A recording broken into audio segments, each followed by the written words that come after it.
Hi folks, I'm Alan Watt and this is Cutting Through the Matrix on the 12th of May 2019. I suppose everyone's settling back into the new system, the new chapter as I call it, of the same system really, but it's a new chapter for sure, with an upgrading of its agenda, techniques, etc. for this new era we're in, because the whole century is divided up into chapters.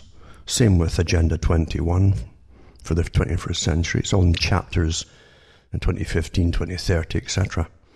And that's how it's done. That's how it's all done, of course. Just like the UN had 100-year plans and 50-year plans and 40-year plans, we've got all these different chapters or plans for the whole of the century. And they've been quite blatant about them. There's no secrecy really involved about where you have to be taken and led in this whole century and the changes that have to be made.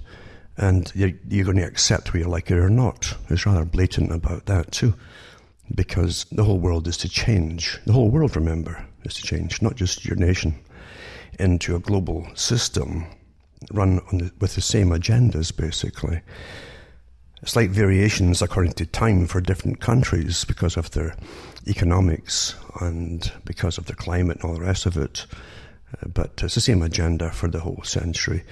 And they must get this accomplished. And of course, as I've mentioned many times before, that everything that's happening now is a crisis, you see.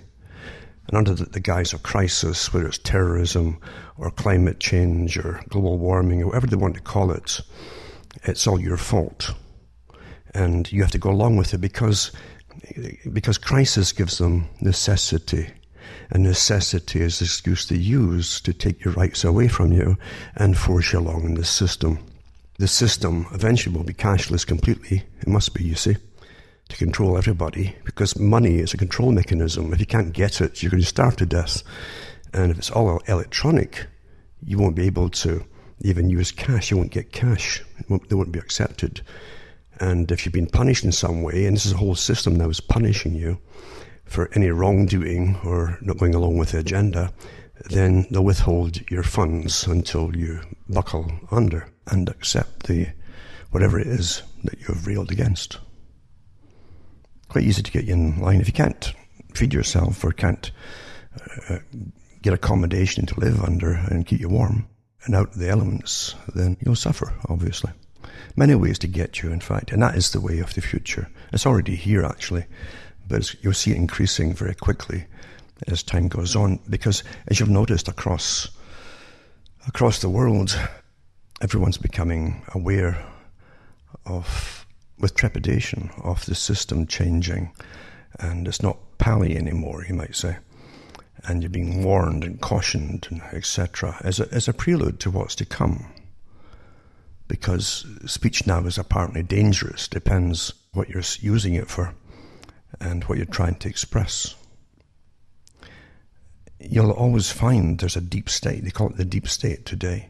But the deep state's always been here. Politics, to a very, very true extent and good extent, politics is a front. I've said it before, it's for throwing rotten tomatoes at, in a sense, and calling names at someone, and you vote them out to get the next ones in, who've promised you something better, you see. And that's all they ever do is promise you, because they know what the public are talking about, complaining about, and they come out and promise you whatever you want. They offer you utopia, and you go along with it. It never happens, of course, and so you always try the next bunch. Back and forth, like a ping pong game, basically. And that's what we're living in today. But behind it all, there's only one agenda, and you see it regardless of who appears to be in power. And look at all the different parties in the US and Canada, as an example. Never mind the European Union, but in Britain and Canada and the States and Mexico and some other countries, by the way, in Latin America too. They're starting with their free trade deal, the negotiations they called it. It took a long time to get that all signed and so on. And then they went on to NAFTA and worked at that for years. And presidents and prime ministers all got together every year, still do, and they signed deeper integration, because the whole point is integration without any public input into it. because it's the same agenda, identical to the European Union. How it's going to benefit us all, bring jobs, but it didn't tell us across the world. And of course, too, would be everyone would benefit, etc. But this is a very old agenda. I won't go into it again and reiterate again. It's very old. It's well documented. Karl Marx talked about it. The ones who ran the British Empire, all the top capitalists, ranted on about it, how wonderful it would be. And the CFR drafted it up here for the Americas and boasted about it. And their counterparts, or their affiliation in Britain, their parent company might say, the private Royal Institute for International Affairs, drafted it up for the European Union. So you have private organizations running the world. And you don't have a say in it. And I won't go over into it again and again and again, but if you ever forget that, if you ever forget that regardless of who is in power, or appears to be in power, why is it that the same agendas get further signed in, deeper and deeper and deeper, for maybe 40 years sometimes, like the European Union, 60 years for the European Union. The public didn't even know it was even going on at the end of World War II. They were not to be told till it was completed. And when they were to be told anything, it's just about a free trade deal where we can negotiate things. That's what they were told. They weren't told there's going to be integrated parliaments into one system. But that's what it is. And the same for the Pacific Rim as well. That was to be another grouping as well. So we're well on our way. And it tells you, as I say, if not one single party, left wing, right wing, or middle, or whatever they want to call themselves, have come out and told you this, then they're all in it together, obviously. Obviously. And they certainly are public servants, but they're not serving the public, they're serving somebody. And they all really know it, that there's a deep state. It's always been a deep state. And in Britain, even the writers, those who document the histories of Britain, including the organization that ran the empire, and still does. There's still a sort of an empire there, though it's fixed itself in with the US taking it over. It's all one system, and it runs the economical system in the world, and it also gives to many of its top members the mineral rights, oil rights, and everything else to its top members across the planet as well. Because they don't do it for, believe you me, and there's no such thing as altruism amongst them. They always put themselves across as being altruistic, as though they're born really, like they're sent by God to help poor mankind, you know. That's how they put themselves across. They're all incredibly rich at the top, incredibly. Many of them have titles, most of them do at the top, and awards from all other countries for participating in the same global agenda. It's a completely different world for them once you get into it. They even have their own videos out for their own potential members, how to come into their organization and how they'll benefit as the doors are opened for them. It's astonishing.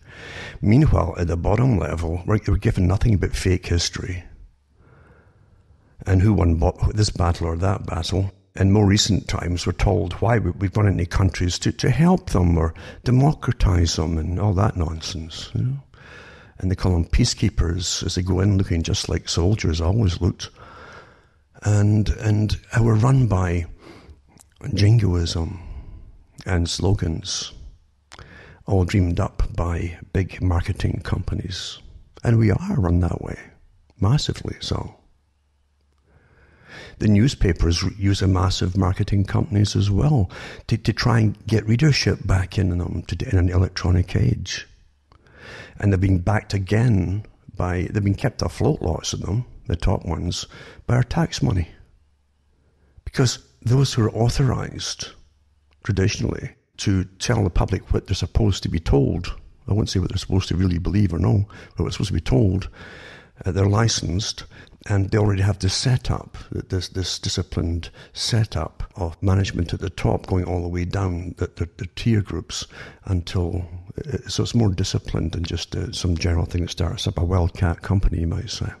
So it's important to have these organizations, these institutions, as call themselves, still running the show and telling us what we want to know. But they're using big marketing companies to try and get readership in an electronic age.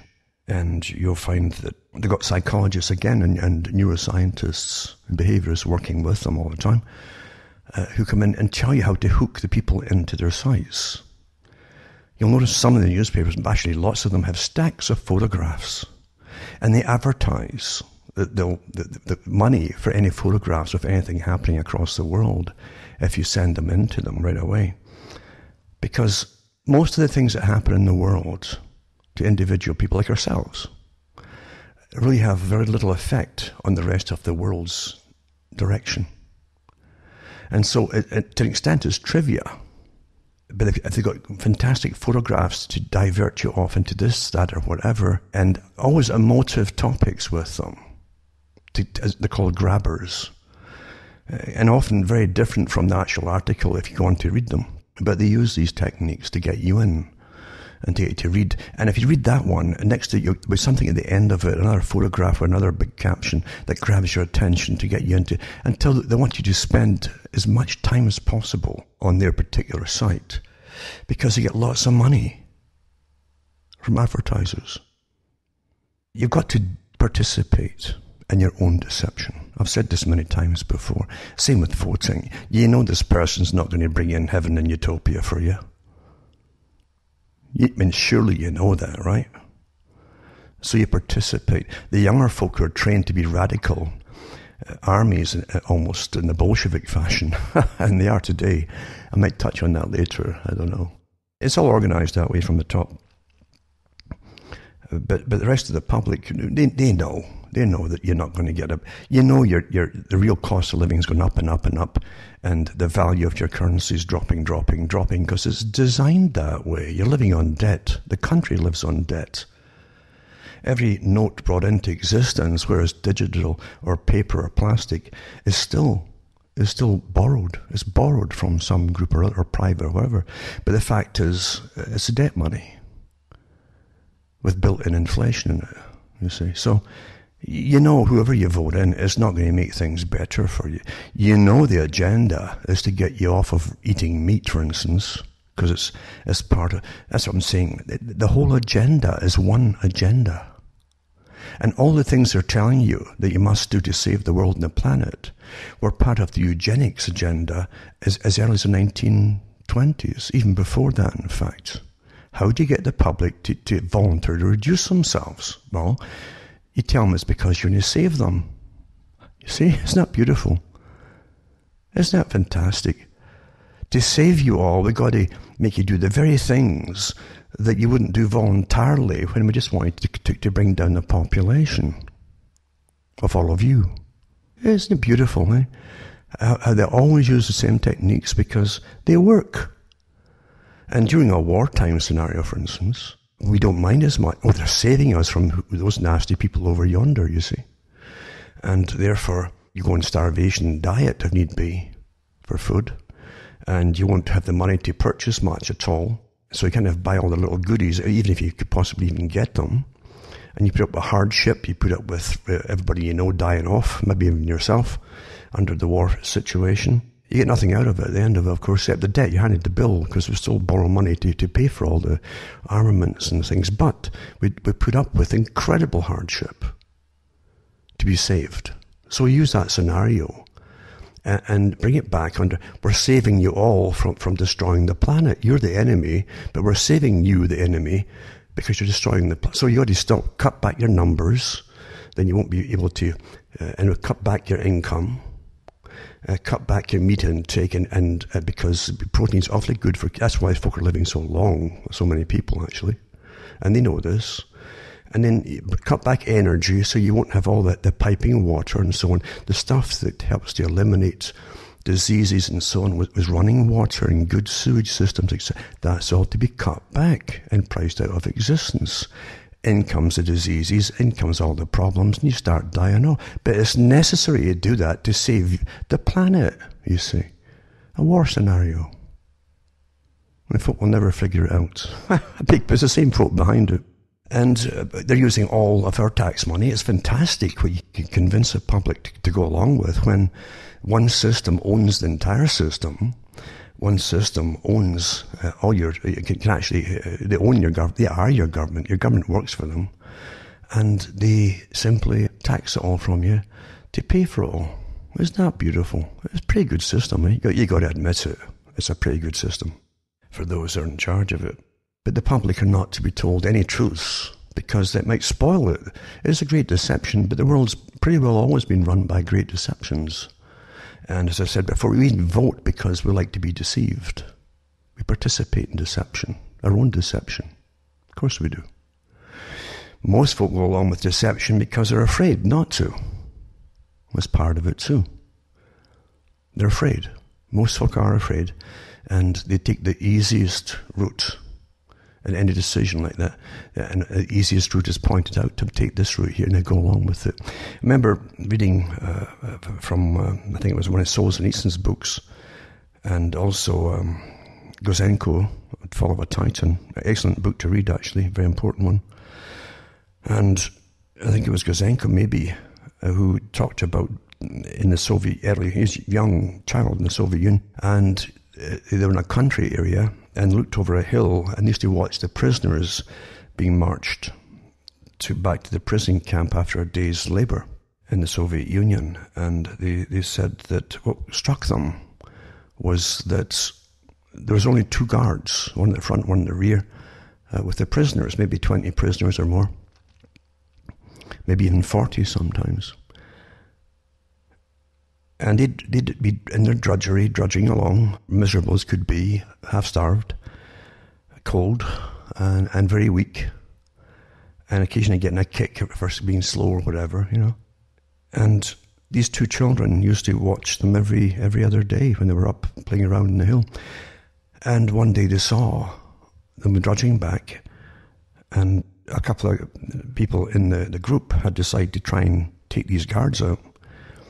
And so they knocked them down, disarmed them, and told to the rest of the prisoners, run, let's follow us and run. And none of them moved. None of them moved. And so the 2 guys eventually ran off in a certain direction that they'd planned. And they watched the rest of these guys look stunned and look towards each other, and gradually some of them started to walk back towards the camp, and the rest of them just followed suit. And that, you see, is human nature of the majority of the public. They will not take the chance, even if they're walking into certain destruction, and they'll get punished anyway for 2 of them escaping, no doubt, or punished for letting it happen because it didn't stop them. In other words, you can't win, you see. But fear in itself overcame their survival instinct. Fear of being caught and punished or tortured. It's a good disincentive from trying to break out, isn't it? Now, there's many techniques of punishment, and all law works by the initial coercion. You're threatened. It can be very subtle initially, and most folk comply. Fill this in, you fill it in, and away you go. But if you don't comply, then you get the next letter, which is more nasty, and you might get a knock on the door, in fact. So remember that law runs on what's something called force. And police are force as well, don't forget it. These are called police services, but now they're called police forces. And it's been drummed into us through all the movies you've watched, all the television shows you've watched too. And they even dress in black, which is the executioner's uniform. And in Canada, they used to wear the blue shirts, light blue shirts, nice and tidy, and a lighter blue uniform. Not quite navy blue, but a bit lighter, but a light-coloured shirt and a different cap, and they didn't have their pants tucked in combat boots. There's a reason all this happened, and it happened in the 1990s, getting ready for what was to come. I did a show back then too, because I noticed the sudden transformation of it. They tried with a few articles in the Toronto papers, for example, of showing you public relations photographs of the new police dressed in, but they had army fatigues on at the time, and supposedly called out to deal with possible shots in Toronto, and someone heard shots or whatever. Looked to me at the time to more publicity stunts to get you acclimatized to see them dressed in army uniforms, helmets and all, and the same green combat gear. But they decided it wasn't going down too well, that this association with the military wasn't going down too well. They still wanted the military association, but they changed it into literally black outfits that were more akin to the old German special forces uniforms. And that's what they are, with a cap and a black tunic and the pants and the combat boots, etc., and the hat. And even everything's black, which is an ominous shade. It's not a colour technically, but it's a very ominous shade. It's a neutral, they call it. That's the symbology of death and the executioner, and that's why it came out then. And this other town I was living in at the time, after the first escapades that they had with the military gear, they came out with this black outfit. And they would have 3 or 4 of them walking side by side, chatting and joking along the streets. And I noticed, I says, now, how come no one's looking at this? I'm staring at it, I say, what on earth is this? It was so different. And then I saw it in the paper, it says, residents might have noticed police walking down and wearing blah, blah, blah, blah. They're getting the public acclimatized to their nice, new, smart uniforms. This is all before the terrorism thing happened and 9/11 happened.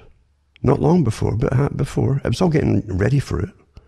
And ready for the big transformation in society, where they maybe even expect some kind of problems amongst the population in society.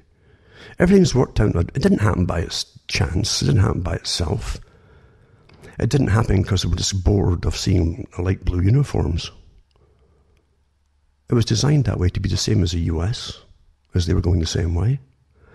And this idea of special forces inside society. And that's how you're trained. Most folk go along with it without even giving it much thought at all. They accept anything in their surroundings quite easily. And they do expect, like many I've noticed in the past, or stated in the past, that most folk literally will not even use their own minds to think about anything. They do wait until their favourite authorised newscaster comes on to tell them about it and what to think about it. And if you get an ominous feeling when you see something like that, and your newscaster says nothing about it, you'll dismiss it from your mind. It's unimportant. If it was important, the newscasters and authorities would tell you.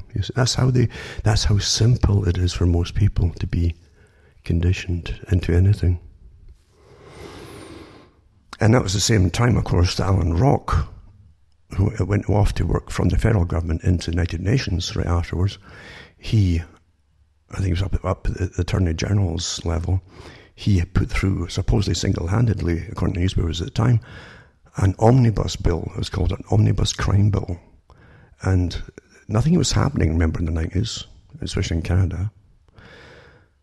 And they said that the reporters said, what is this? This is about indefinite detention without charge and blah, blah. They said, this is an anti-terror bill or a wartime bill. And that's exactly what it was. I mean, the public were never given a reason for it.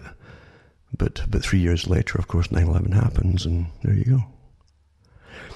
What happens for the public's information is always way behind what's planned to happen, you see. And we are living through agendas. There's no doubt about it. None at all. From the Maurice Strong agenda, he's only one part of it, working with the Rockefeller brothers for years, and then he brings through the whole idea of biodiversity treaty at the Rio conferences.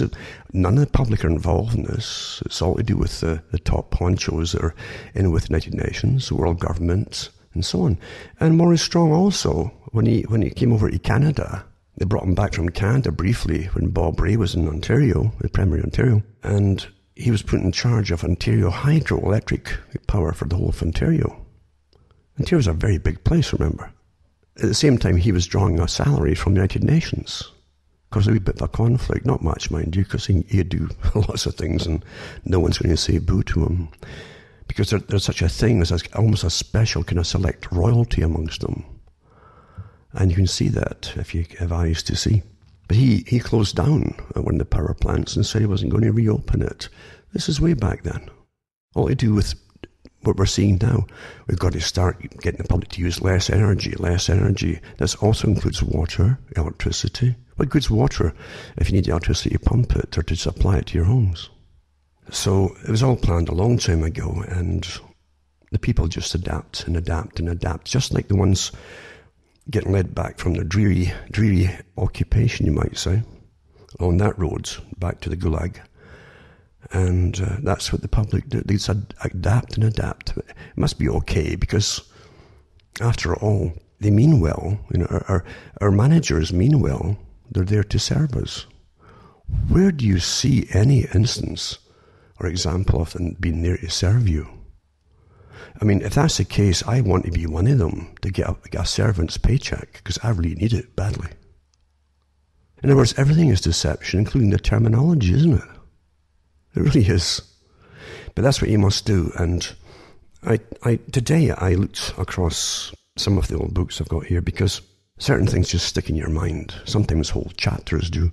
But I was thinking of Charles Galton Darwin and his book, The Next Million Years. And remember, Charles Galton Darwin, a descendant of Charles Darwin, he was also a top physicist.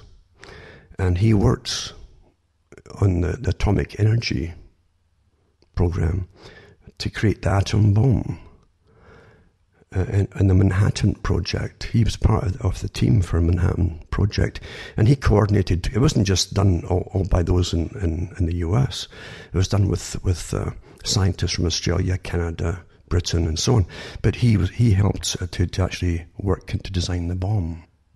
And after that, he dedicated himself to working on eugenics, the program of eugenics, which his whole family, going way back to Charles Darwin, were completely involved in, along with the Huxleys. And Thomas Huxley, remember, was a great pal of Darwin, and he became Darwin's bulldog and took over the agenda for Darwinism and eugenics when Darwin died.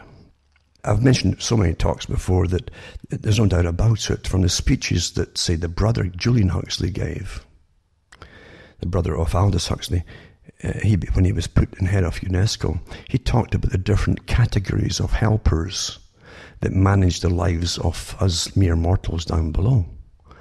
And he mentioned the financial class way up there, and those who manage the system of economics. And below that, they had the scientific class, including the mind people, people who manage your minds, and behaviorists and psychologists and all that. Very important. They manage the culture and keep you, down there somewhere, la la land and happy. And he talked about all different kinds that's necessary and that existed then to manage us all, including the media and what the media's job was back then. It was rather blatant. People used to understand what I'm talking about now, and here I'm going off prattling about. I didn't intend to go all this way, but the fact is, when I was growing up, the older people all distrusted the media. They knew who owned the newspapers and the magnets, and they knew who they were, and they knew the organizations they belonged to. This is before computers, folks. People, they were not stupid. And they knew what their leanings were with so-called left, right, or whatever it happened to be. They were much more educated in it all back then than they are today.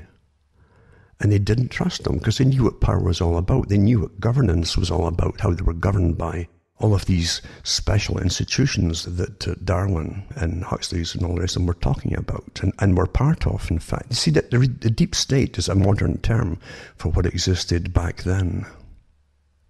It's always been here.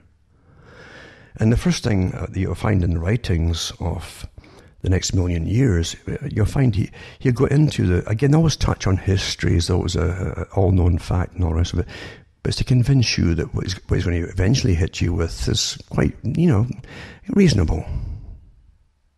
So how do you get people to be reasonable about getting sterilized and, giving up good food and stuff and getting sick again and dying? I mean, how do you get... It's almost like salesmen try to get you to say yes. It's a nice day, isn't it? Yeah. Beautiful sun. Yeah. Look at they're the lovely flowers, aren't they? Yeah. A nice garden. Whoa. And away they go. And the more times they can get you to say yes, eventually when it comes to them with the sales pitch for the items they're going to sell or insurance, You don't want to say no to this nice person that you've said yes to all along. It's simple stuff, but it works. It really works. We're very predictable, well-studied. We're well-studied like you wouldn't believe. But you'll find, as I say, let's just take something to do with Charles Galton, Darwin's book. And again, you'll agree most of this stuff, because a lot of the stuff he's talking about is obvious. It's his solutions, you see, he wants your permission to go along with. But you'll find that he talks about creeds. Now, a creed, he talks about all how society is structured, etc. Very simple, not in any great depth. But he talks about creeds and how the things that have had a long-term effect on cultures. And if you have long-term of peace, because it's a religious culture, what they call a creed, you see, which gives you your morals and a justice, well, just an extent. You all know the rules, there's less crime and so on. And you can work or even help each other or even feed each other, hopefully. As nature should, that's being what humans are about, is helping each other. That's how we survived even thousands of years ago, before commerce came along the way it is today. But they talk about creeds being awfully successful at that. And before he goes on to creeds in his book, The Next Million Years, he does touch on the different problems in society. But how do you get the public? How do you get the public to just give everything up and be bossed around by their betters, the scientific class, you see? Then he said, this a creed may have the rudiment of the quality possessed by the genes of mankind. The creed, he's talking about the religion, you see, of being able to produce a permanent effect on humanity. If the history of the future is not regarded as the automatic unfolding of a sequence of uncontrollable events, and few of us would accept this inevitability, then anyone who has decided what measures are desirable for the permanent betterment of his fellows will naturally have to consider what is the best method of carrying his policy through.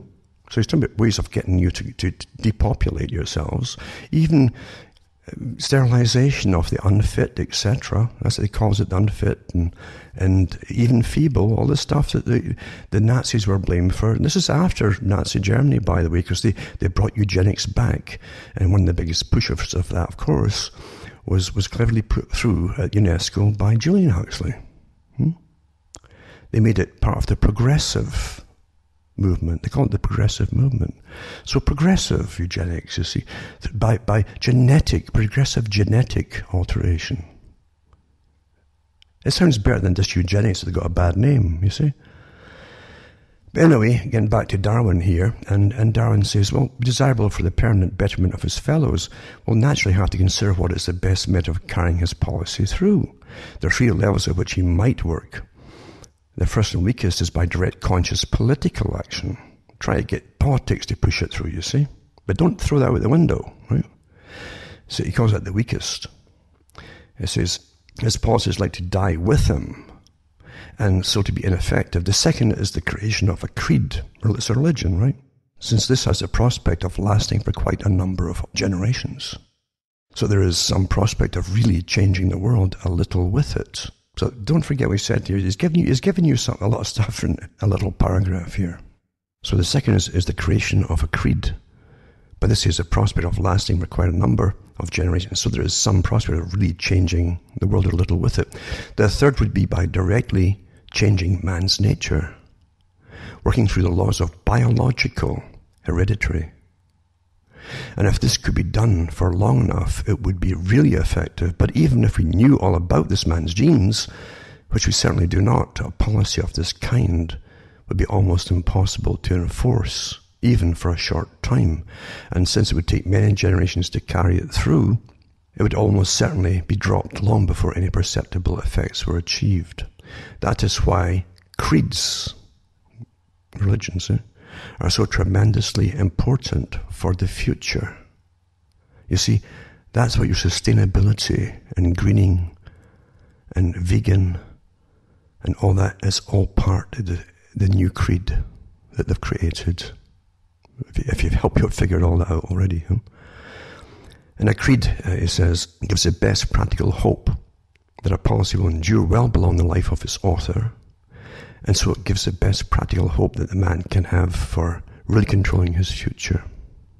So he tells you, this is the 1950s, the book came out, 1952 I think it was,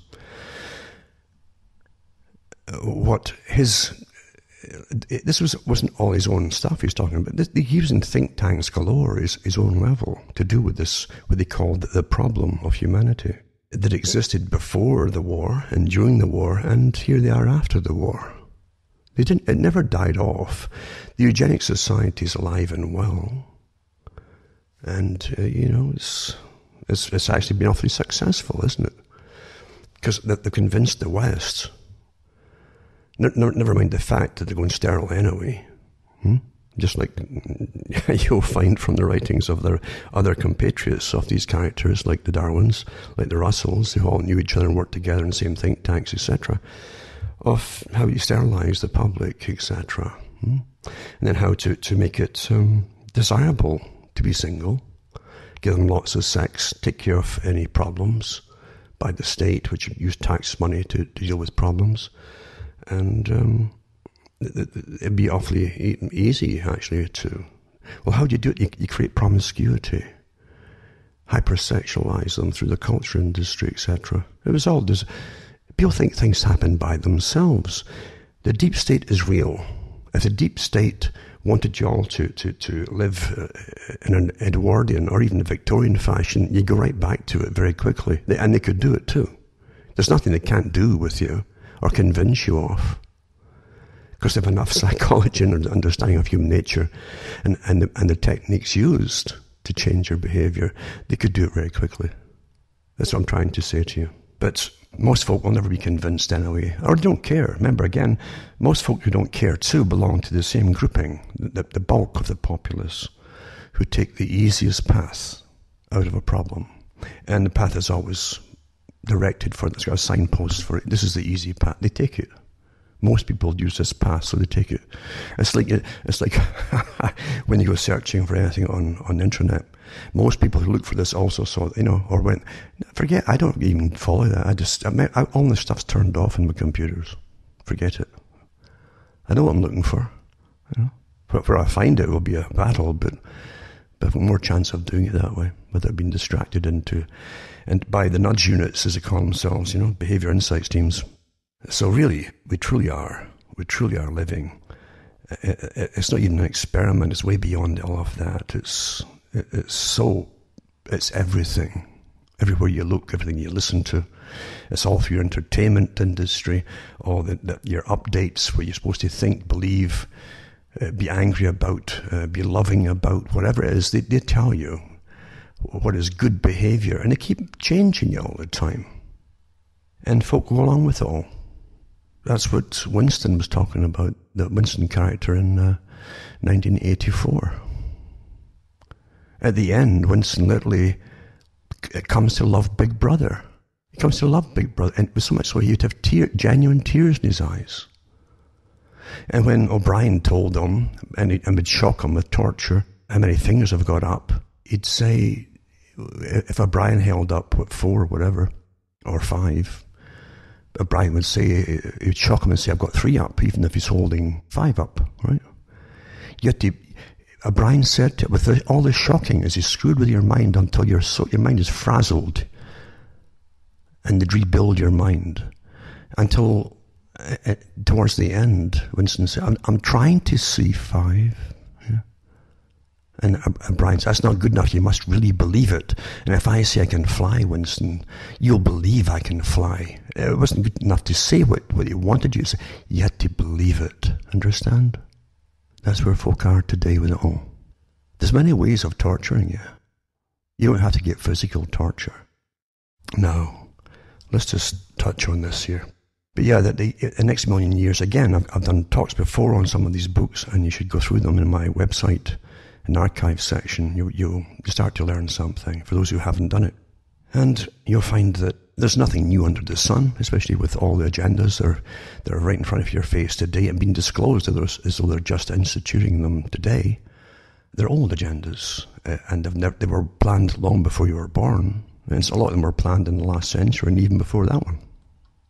There you go. Eh? So anyway, I'll put up a link to the post-war era with Huxley, of course. And you have to go through it and read about the Huxleys. Very important family, of course. And you'll find that Continuity of Eugenics in 20th Century Britain by Professor Paul Weindling, it's called. And so it's not conspiracy theory at all. And he talks about the life and ideas of Julian Sorrel Huxley. Represented not only considerable contributions to evolutionary theory, but also to eugenic thought and social planning. So it's not conspiracy. His career, his history was complex and disjointed, making him an international, very much a public figure. And it goes into how really the Huxleys are awfully important and how they were descended from Thomas Huxley, the Darwin's bulldog. And you find, too, they're all intermarried. All these families are intermarried. And getting back again, before I go any further, actually, it says here, an influential analysis of human evolution and set of persuasively appealing concepts for both the wider public and scientific elite. They want you to go along with it, you see. An appealing concept. Well, it's not that bad, is it? You know, see? Getting back to Winston, I really want to see it, you know, what you're telling me are up there, how many fingers are up there. And I really want to see it, you see. And so you must be broken and come with them with perfect servitude. As Aldous Huxley mentioned, how the public will come along to this new agenda, which they're floating right through right now, with into perfect servitude. They'll come to love their servitude. It's all the same agenda. It's almost like coding of the language, just slightly different here and there. The insiders all know what it means. They know who's talking in the same language. You see? But anyway, a full-scale critical biography of Huxley is eluded historians because of the sheer complexity of his activities. Historians of the life sciences have recognized the theoretical originality of his scientific contributions and his role in developing what he called, in 1942, the evolutionary synthesis. His popularizing of natural history and ornithology in a new guise of ethology showed his visionary ability to define a field of research. His central commitment to reform eugenics linked to social plannings has been elucidated for the pre-Second World War period, while Huxley's role in co-authoring the anti-Nazi We Europeans, because he was an author in this one, has been duly recognized. Huxley's overlooked support for refugee scientists from National Socialism, not least at London Zoo from 1935 to 42, could be linked to his evolutionary agendas. A number of his historical initiatives opened the way for reconsidering Huxley. These include interest in the early use of UNESCO and the UNESCO Declaration on Race, elucidation of how Cold War culture was shaped by intelligence agencies, and historical reconstruction of the place of eugenics in international population policies and practices. This is not a conspiracy theory. And it goes on and on and on, but that's only one of many, actually. And most folk don't care. As I say, most folk are still in the workers' group going back to the camp, and there's no guards left. They're invisible guards like we have today, but it's invisible until you get a little email, you know, or something like that, or a knock on the door. See what I'm saying? It's all here, folks. I also want to do this one too. Why the post-natural age could be strange and beautiful. Isn't that wonderful? Post-natural age, as you get conditioned, eh? And it says there's an institution, an unusual institution, the Centre for Post-Natural History, small museum with an electric and bizarre mix of specimens. Then they'll tell you there's a ribless mouse embryo, sterile male screwworm, sample of E. coli, and specimen designed to be harmless and able to survive outside the laboratory, and a stuffed transgenic biosteel goat named Freckles, genetically modified to produce spider silk proteins in her milk. These are some of the things on show there. But it's getting used to the post-naturalist and post-natural humans, you see. And that's what you're going through, the big changes. They all work together, though. They all work together. And hopefully you won't breed at all, and then your population will really plummet very quickly. That's what they also want. But not too fast at once, you see. Not too fast. They actually have ideal rates of it, of the decline. But they also go through different little documentaries. They're out there. You'll probably see them at this museum, where they show you that we may even become, I mean, don't forget that Julian Huxley coined the term transhuman, right? He comes from a transhumanist all that time ago in 1920s and 30s and 40s and 50s. And this article here goes into, again, the transhuman thing, where you may even get animal genes put into you down the road if animals going extinct, and you could carry their genes down through generations, maybe bring them back in the future from your own gene. This is how they're getting you used to this complete change. Change is a key, the word change. Plan change. And allowing yourself to be changed. For the good of all, you see. It's a crisis, don't you know? So I'll put this article up too. And then, again, what was the agenda before World War I and before World War II? Depopulate too many of the wrong people. Too many of the wrong people. Well, now we've got crisis and climate change and, there's just not enough energy to blah, blah, blah, blah, blah. So, same agenda, but now it's under necessity to save us all. They must bring down the population to save us all. An oxymoron right off the bat, but that won't compute with most folk. Plant-based meat startup Beyond Meat prices at $25 a share ahead of IPO. And it tells you, plant-based meat startup Bill Gates backed, it's called Beyond Meat, priced at the top end of its IPO range at $25 a share ahead of its debut on the NASDAQ on Thursday, lifting California-based company's potential market value to almost $1.5 billion. So the same monopolists that run information and computers and so on, right, are into all other things too. Now they're going for your food supply. And you already had it where the big companies own seeds. You can't even save seeds now to put the killer gene in them, so the Terminator genes, so you have to go back every year and buy seed from them if you want to grow stuff as a farmer. Are you beginning to get it? What monopoly is all about, folks? Power, and control. So I'll put this one up. Then lab-grown meat. Here's another one. Coming to supermarket shelves soon. Our governments are funding these, and they're paying in the losses that they'll say they've got to the big supermarkets. They're paying them to grow. So a startup makes lab-grown meat from animal cells. Silicon Valley startup Memphis Meats says they've successfully made the world's first lab-grown chicken strips as well as duck and beef using animal cells. So this is a different one. Again, they've actually done an artificial stuff that they tried creating in laboratories. I think it was in Holland initially. I think there's quite a few countries involved in making this particular artificial meat. And quite a few countries involved. The Holland was one, the US is one, Israel's another one. I don't know if Britain is doing it yet, but so many countries will be involved in all of this stuff. But they want us all to eat, especially substitutes, meat substitutes, but now they've got artificial meat as well, because they don't want you having beef around. People are living too long, they claim. Here's one here too. No more bacon sarnies. Ed Miliband of Britain, right? Ed Miliband, a politician actually, who comes from a family of some say communists, but definitely socialists. And his brother, who another politician, went off from Britain, and he's now he's put in charge at the time. He's still with them, a big charity for the philanthropic salary of $500,000 a year, I think it was.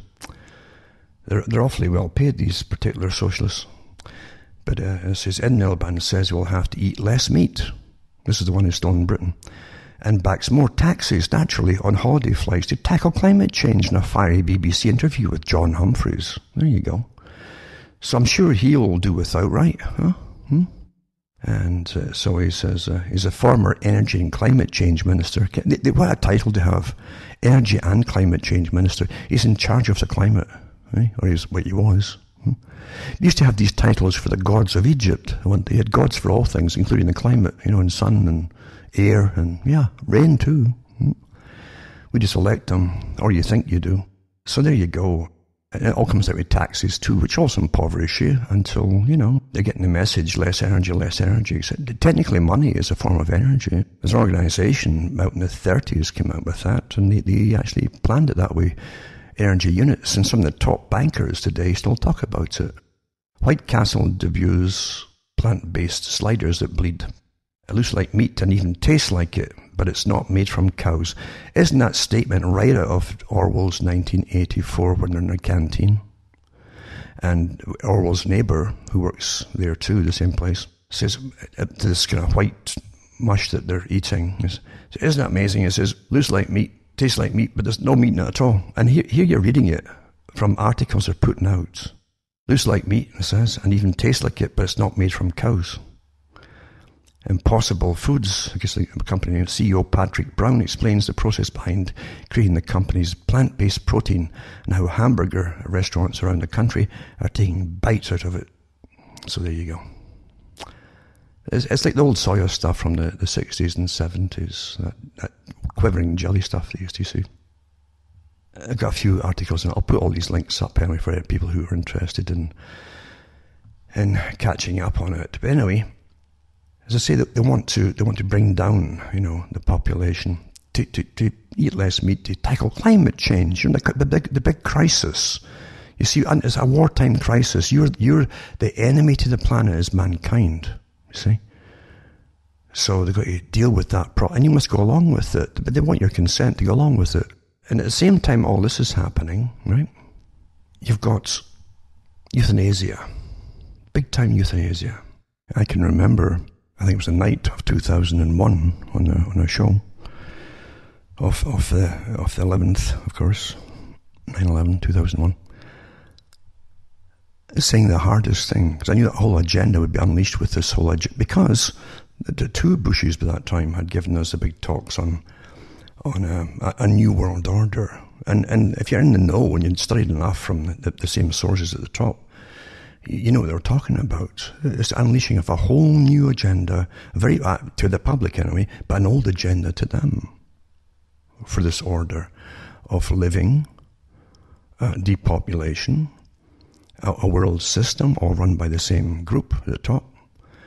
And again, you got a whole Agenda 21 to work through for the 21st century, where all of this must be accomplished step by step by step. Out of the cars, a temporary solution given you so you won't complain too much, which won't be around for too long.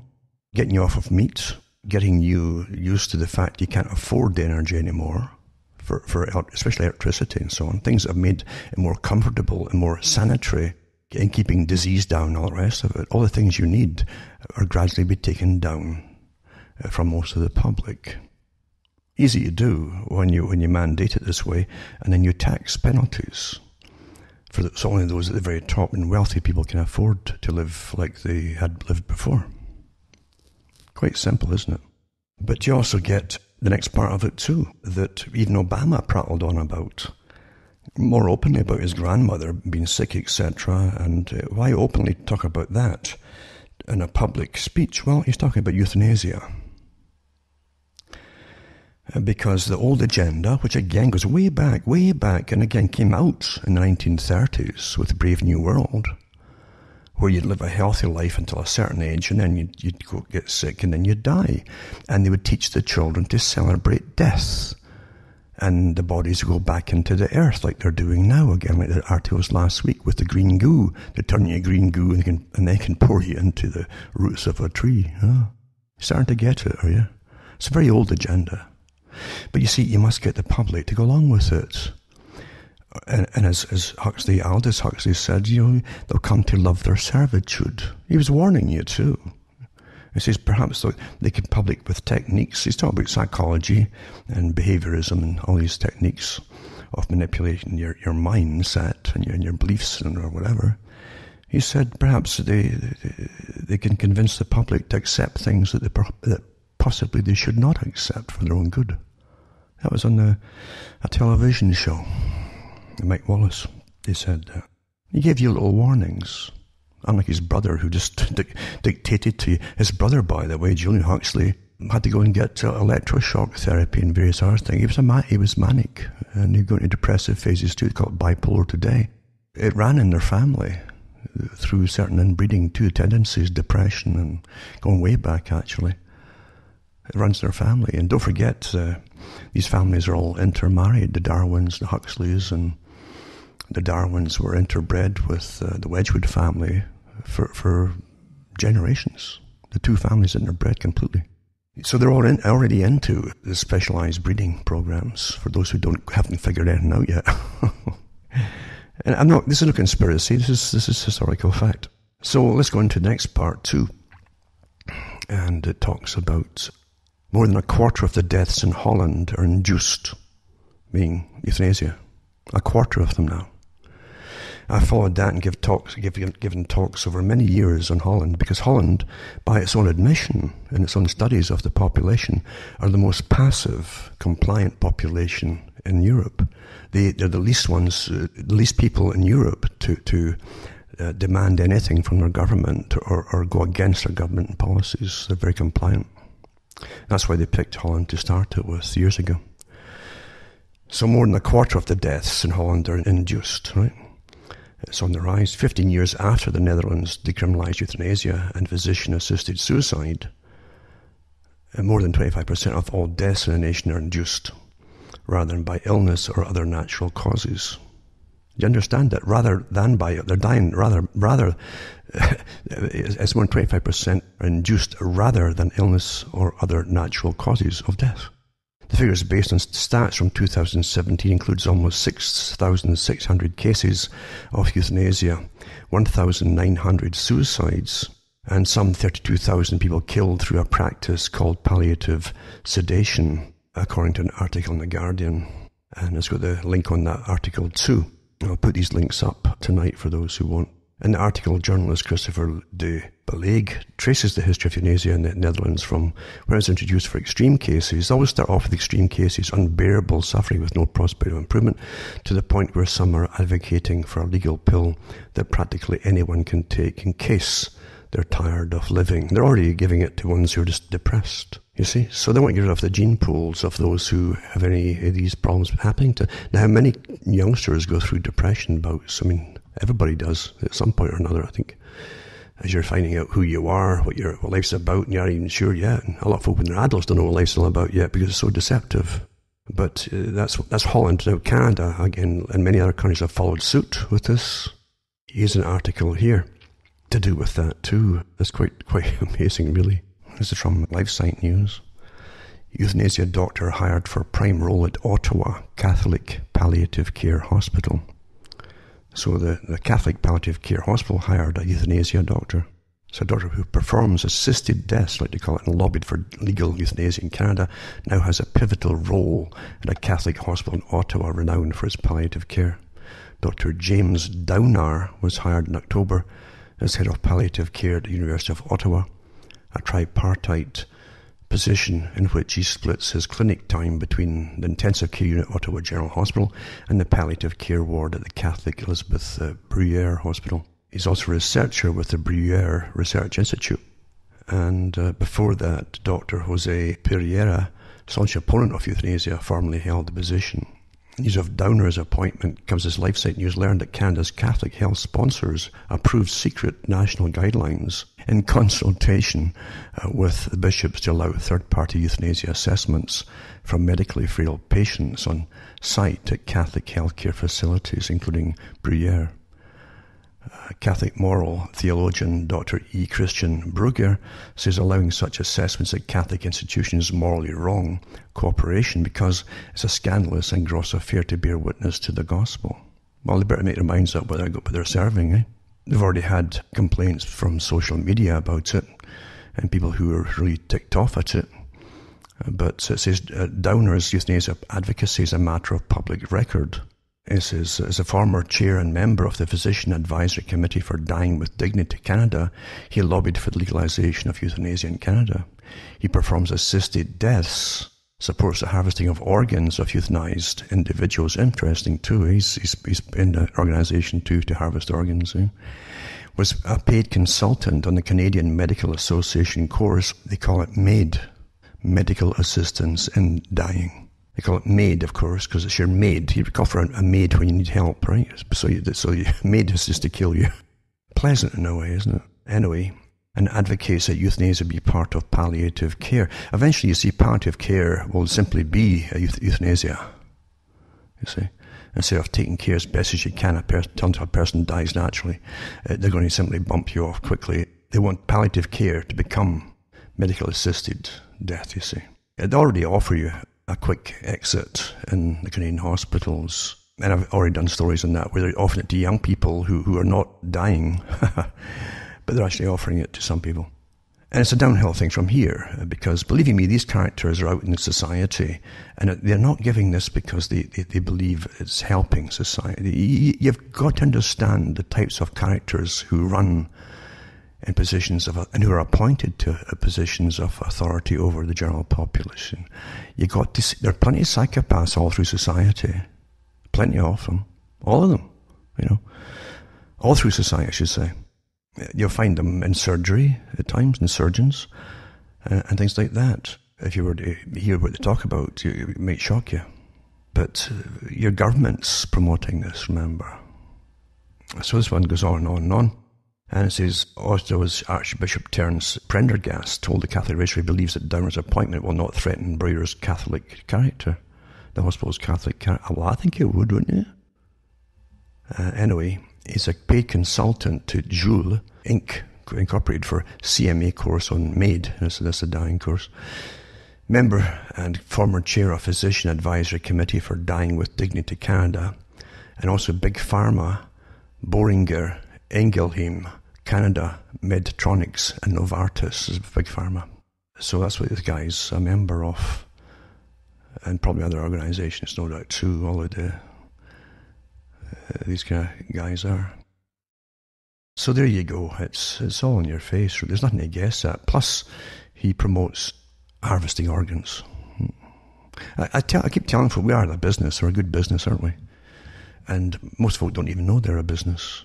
Even when they're dead, they don't know they're a business. We are the business on the planet. We provide the tax money for everything, don't we? We provide the kind of money that gives a lot of characters big, massive salaries. And we pay for, and we create organisations that allow sometimes these characters to rule over us and do what they want to do and bring in the big agenda. But I'll put this one up for everybody who cares about it. It even has lists of hospitals in the US, Canada, that, or the US for sure, that tell you where you can go and get this done. Yeah. So it's quite something we live in. Again, eugenics, getting back to it. Don't forget what I started to talk with. It's quite important, isn't it, to realise what you're living through. Yeah. And we are. We're living through it. It's all the same agenda, euthanasia, isn't it?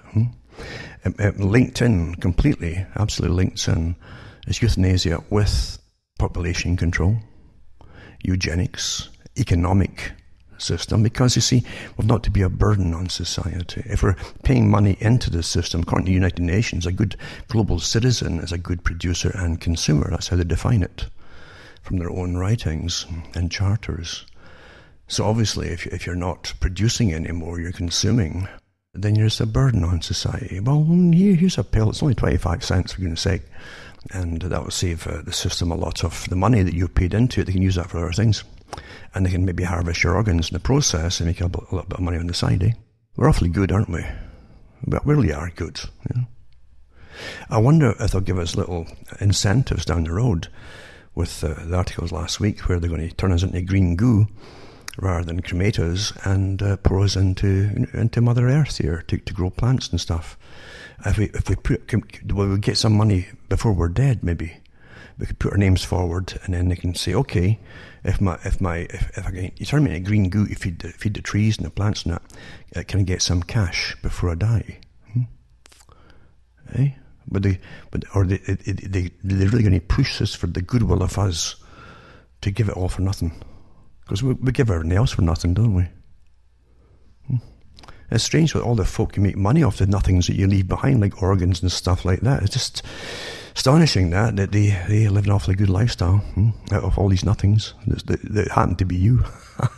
And now we're overseers too, as was pre-designed, of course. Macron and Zuckerberg meet in France and talk about Facebook, meaning the other ones too. The whole system is meant to tackle hate speech, meaning anything that's politically incorrect. It's going to be called hate, naturally. Days after the co-founder says the social media giant should be broken up. Yeah, see? And again, all these big institutions that you think, oh, this suddenly appeared out of nothing by just geniuses that hatched out. Well, good luck in understanding anything at all. You believe that? It's all part of a system. And then another article too, how the trade war with China could hit you, because I think it's going to cost you up to 25% taxes on things coming in from China. It's great now that you can't make anything here, eh? But they're giving a list of things that are going to be taxed. They start a list, right? And of course, all the ones, the wholesalers have already said they'll pass the taxes on to the consumer. That's all of you.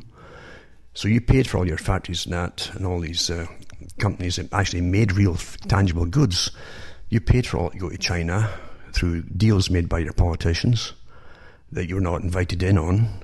You said to pay for all, and now you've got to pay taxes on all the imports from China, because they're pretending they've got a tiff going with China. And once taxes are in, of course, they always last, because they always use your temporary war tax, which is now your income tax, isn't it? Temporary war tax, victory tax and all that. And again, with Brave New World, you had Soma, and I've mentioned about legalization of different drugs. And you've got the legalization now of, even in some of the states in the US, you've got, I think it's Denver actually, becomes the first city to decriminalize magic mushrooms. So magic mushrooms are going to be okay. When they say it's going to be okay, folk always harvested their own. Now, of course, you'll have professional corporations that'll be in charge of growing it all and make money off it. Because there's always big corporations take everything over, if not even start it and launch it in the first place. And it's only a start, because if they go on and on with other drugs too, that's what some of the top honchos have said. Because it's now soma time. Now, much of your meaning of life seems crazy. The pace of life is getting crazy. The reasons for being around seem crazy, hence your euthanasia, etc. I'm not kidding you. It's all tied in. It's all worked out this way. And so I'll put these articles up anyway on the drugs. And how they're pushing through, again, the so-called, the top media. You're not allowed to say certain words now, but the top media, authorized, are pushing it all. Because their job is to push a lot of things that confuse you. But you've got, is microdosing LSD a solution to the crisis of meaning in modern life? There you go, see? So let's bring LSD in microdoses, eh? No visions, no wavering lights, no breathing wood. It's less about being at one with all forms of life, being at one with them, and more just about getting through the day. So it's good for you. It's therapeutic now, right? Rather than just jump out the window and things like that. And I knew folk who did that. It's going to help you. So understand how they can make you believe anything. Huh? One of the largest formal studies of its kind, the participants, 909 of them, recruited online from 29 countries, included teachers and people who worked in advertising and ranged in age from their late teens to their late 70s, by gathering responses to an online questionnaire and challenging them to tasks to measure their creativity. 2 University of Toronto PhD students completed one of the first psychological profiles of the growing microdosing community.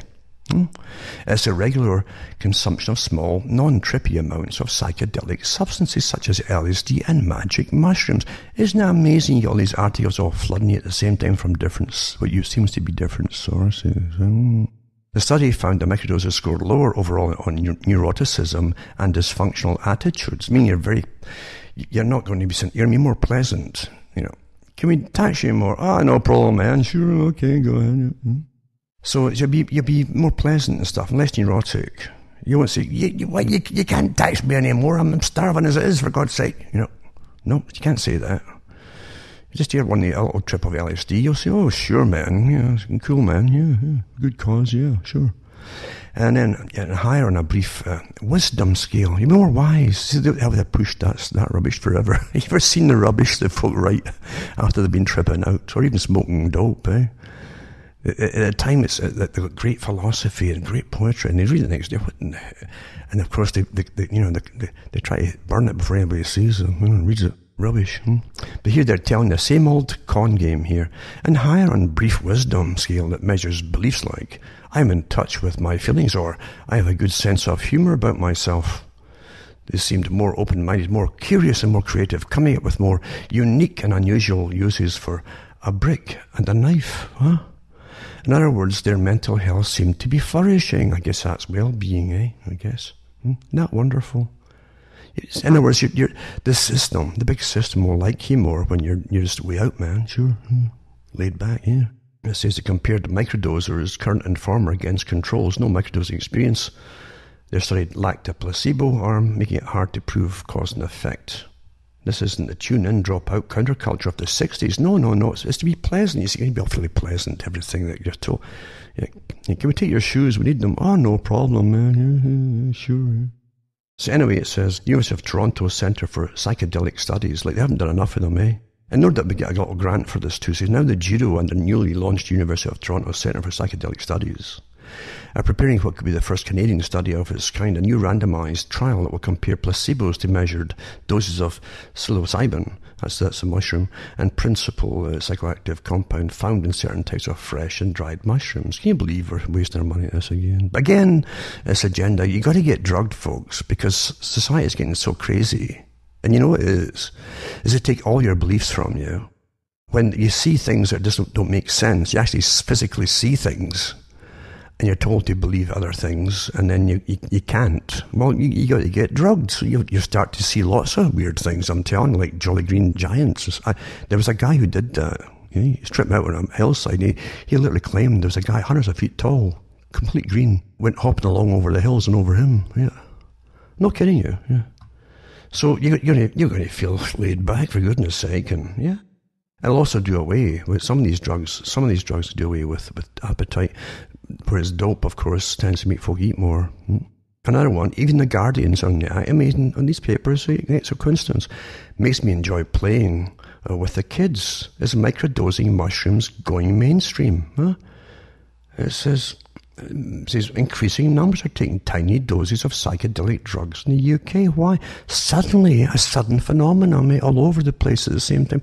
Wow, isn't that amazing, folks? Eh? Inside's a grey powder and her finely ground, homegrown magic mushrooms. There you go. Just very small doses every 3 or 4 days. Do you understand what's going on, folks? Do you? The things you've already been taught to accept are getting more bizarre. The things that they want you to accept and how to comply with things as you go into poverty, fuel poverty, energy poverty, and all the rest of it are going to get more bizarre.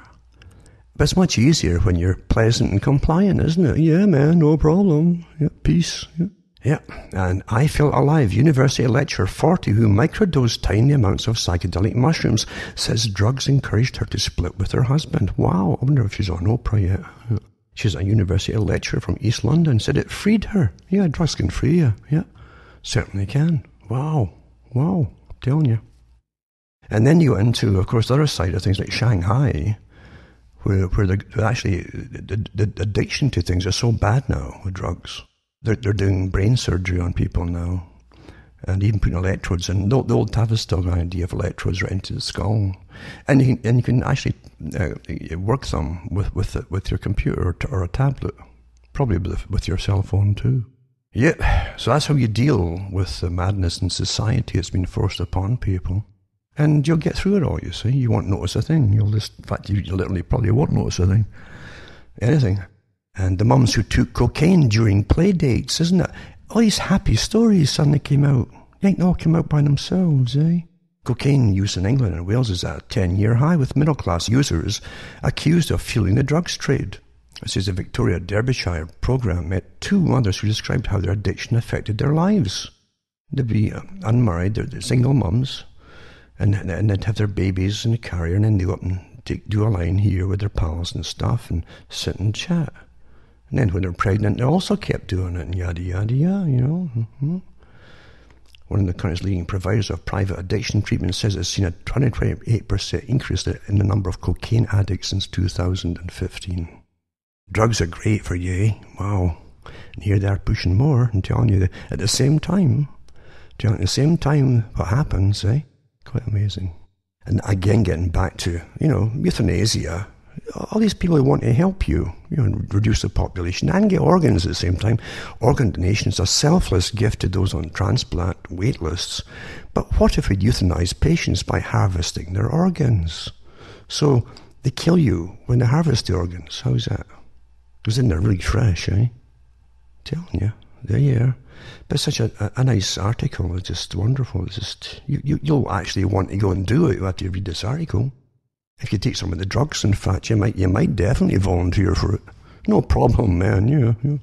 So, getting back to what I said at the beginning.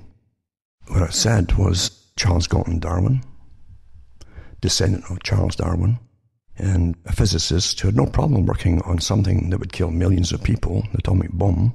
He wasn't satisfied with that. He wanted to kill an awful lot more people and euthanize the rest, or else sterilize them. At least he mentions that in his book, The Next Million Years. If we could just convince folk to be sterilized, for goodness sake, all the wrong people, get them to go along with it. See their point of view.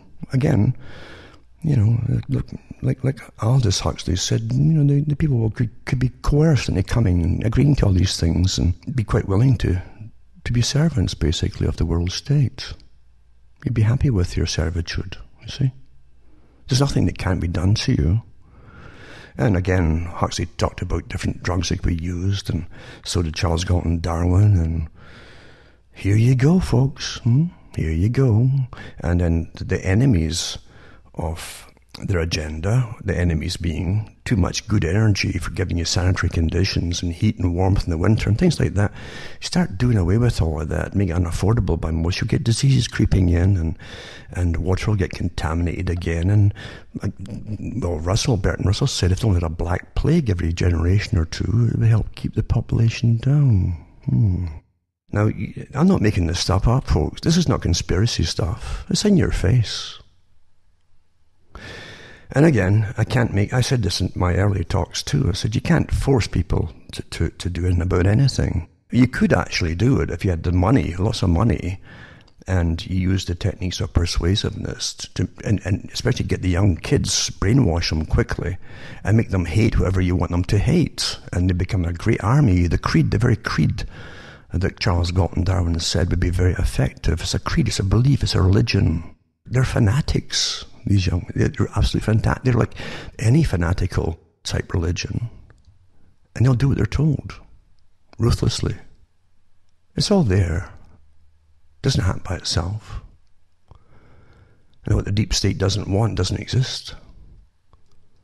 So I'm sorry for prattling on so much in this talk here, but as I say, I wasn't prepared for it really. I was going to mention Charles Galton Darwin and leave it at that and go into 2 or 3 things, but you can always tie things, and you won't get articles in the newspapers or on television or whatever coming out, all the same articles at the same time, promoting the same things, when we've lived through years and years of drug problems everywhere, and suddenly they're promoting it all. Wake up, folks, eh? Wake up, or as used to say, drop out. Well, that's it from me tonight, Alan Waterman, here in Canada. It's good night. May your God or your gods go with you.